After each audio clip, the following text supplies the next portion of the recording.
2024 sudah di depan mata. Beragam atribut parpol pun sudah banyak yang terpasang di jalan-jalan, mencuri start. Tapi, di balik semua persiapan partai politik, kesalahan sama terus berulang demi mendongkrak angka pemilih. Fenomena siluman daftar pemilihan tetap seakan-akan selalu menghantui acara besar 5 tahunan politik Indonesia ini. Seperti halnya di pemilu tahun 2014, daftar pemilih tetap atau DPT ganda banyak ditemui. Identitas domisili penduduk yang ganda. 5 tahun kemudian di tahun 2019, jumlah DPT kembali lagi dengan jumlah pemilih ganda. Bahkan konon identitas satu orang bisa sampai 11 kali digandakan.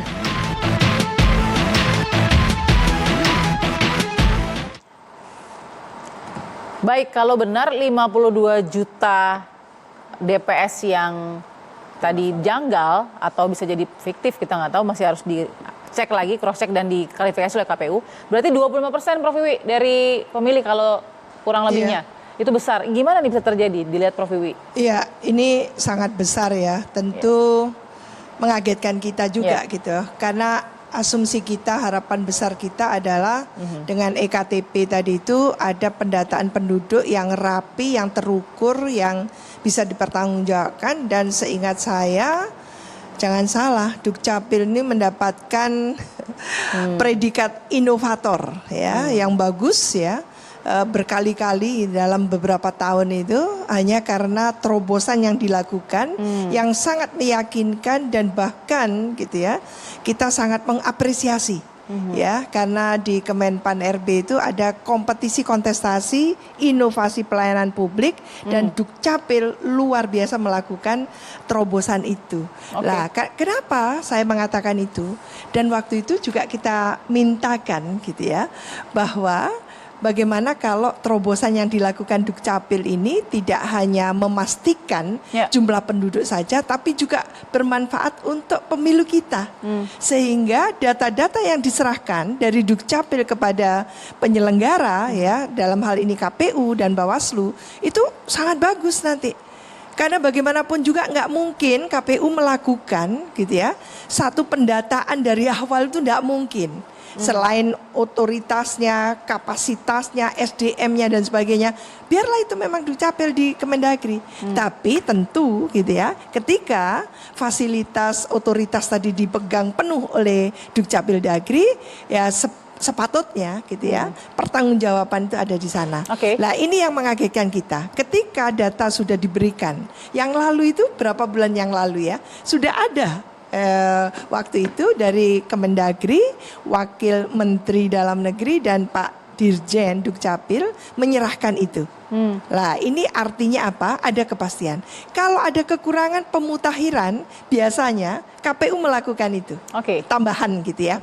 Lah, sekarang Mas Dendi tadi itu menemukan gitu ya, kejanggalan yang tidak alang kepalang kalau benar ya. Jumlahnya 52 juta. Itu bukan jumlah yang main-main itu. Lah, ini yang akan memberikan ketidakpastian kita dalam melangkah untuk tahapan-tahapan pemilu ini. Ini buruk sekali menurut saya. Dan ini harus dituntaskan. Harus dituntaskan. Karena bagaimanapun juga akan menimbulkan distrust di antara partai-partai politik, di antara masyarakat, pemilih dan sebagainya. Ini tidak boleh terjadi menurut saya. Jadi dari manapun data itu datang, tadi kan dari perkumpulan warga nih, pemilu jurdil, harus tetap di. Iya, jadi ini harus direspon. Harus direspon secara seksama, tentunya baik oleh yang punya otoritas untuk mengurus tentang kependudukan kita maupun oleh penyelenggara. Jadi ini tidak boleh ada pembiaran. Nanti akan digoreng dan tentunya akan menimbulkan ketidakpastian kita dalam menjalankan pemilu. Baik, Shirley, peduli atau tidakkah sebenarnya begitu ya anak muda pemilih yang menjadi dominasi nanti di pesta demokrasi tentang informasi ini 50 juta data aneh ini?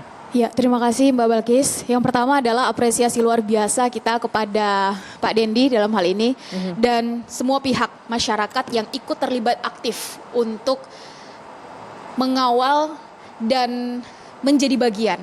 Nah, dan adalah hak kita semua sebetulnya sebagai warga negara, sebagai masyarakat untuk bisa merasakan pemilu yang jujur dan adil, serta tugas pemerintah untuk menjadi penyelenggara. Ya. Sehingga harapan kita pesta demokrasi yang terjadi 5 tahun sekali ini adalah ajang, tempat, waktu di mana kita sebagai masyarakat, kita sebagai warga bisa mencurahkan. Sebetulnya kita ingin pemimpin yang seperti apa, suara dan opini kita pada akhirnya betul-betul didengarkan secara konstitusional, kan begitu. Ya. Sehingga jika informasi ini yang kita dapat saat ini setelah dicek nanti dan jika benar, maka hemat kami melihat ini adalah bencana. Kenapa bencana? Karena efeknya bukan hanya bagi rakyat, tapi juga bagi pemerintah. Semua pihak akan kena. Bagi rakyat, minimal rakyat dirugikan karena negara gagal untuk bisa menyelenggarakan pemilu yang jujur dan adil. Betul. Sebagaimana tugasnya. Selain itu, rakyat juga pada akhirnya akan gagal bisa mendapatkan para pemimpin, wakil-wakil rakyatnya begitu, yang duduk di sana nanti sesuai dengan keinginannya. Karena adanya data-data seperti ini, data-data yang janggal seperti ini. Sedangkan dari pemerintah, kenapa ini efeknya bisa juga merugikan? Pertama, distrust tadi sudah di-highlight. Publik semakin tidak percaya. Ini benar nggak sih bahwa pemilu ini tujuan dasar yang ingin dicapai adalah kita semua masyarakat bisa berpartisipasi, atau ini hanya formalitas saja untuk memenangkan mereka yang dari awal ternyata sudah ditetapkan.